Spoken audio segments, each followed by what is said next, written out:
Hello friends, आज की कहानी है गंजी सास की लंबे बालों वाली दो अमीर बहुएं। गांव के सबसे बड़े हवेली नुमा घर में रहने वाली भगवंता देवी को सब लोग गंजी सास के नाम से जानते थे। उनकी चमचमाती टकली सिर पर सूरज की रोशनी पड़ते ही ऐसी चमकती थी कि कई बार राहगीर चौंक जाते थे। लेकिन मज़े की बात ये थी कि उनकी दोनों बहुएं सपना और रजनी के बाल जमीन तक लहराते रहते थे। दोनों का बालों का ऐसा जलवा था कि गांव की औरतें उन्हें चंपू तेल की जिंदा ऐड करती थी। आइए शुरू करते हैं पूरी कहानी। रात के 12 बजे हवेली में अजीब सी आवाज़ें आने लगी।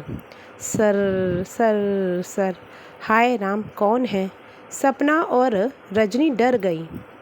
वे दबे पांव कमरे से बाहर आईं तो देखा कि उनकी सास भगवंता देवी शीशे के सामने बैठी थी और सिर पर वाटरप्रूफ गोंद लगा रही थी। अरे सासू माँ, यह क्या कर रही हैं आप? सपना चौंक गई। भगवंता देवी सकपका गई, लेकिन फिर धीरे से बोली, बहुओं, तुम्हें एक राज की बात बताना चाहती हूँ। मैं गंजेपन की शिकार नहीं हूँ। क्या? दोनों बहुओं की आंखें फटी की फटी रह गईं।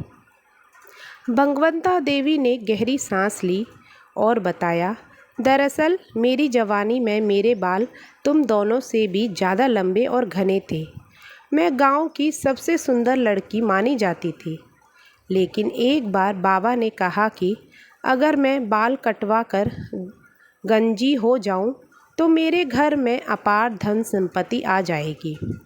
मैं लालच में आ गई और देखो, अब हमारे पास ये हवेली है, ये सोने चांदी से भरे तिजोरी है, लेकिन मेरे बाल कभी वापस नहीं आए।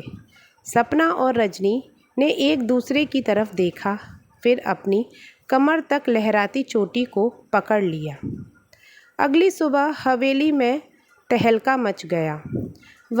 भगवंता देवी जब मंदिर से लौटी तो बहुओं की हालत देखकर उनकी हंसी छूट गई। अरे बहुओं, ये क्या किया? रजनी रोते हुए बोली, सासू माँ, हमें लगा कि अगर हमने भी बाल कटवा लिए तो शायद और भी ज़्यादा पैसा आ जाएगा। भगवंता देवी ने माथा पीट लिया और कहा।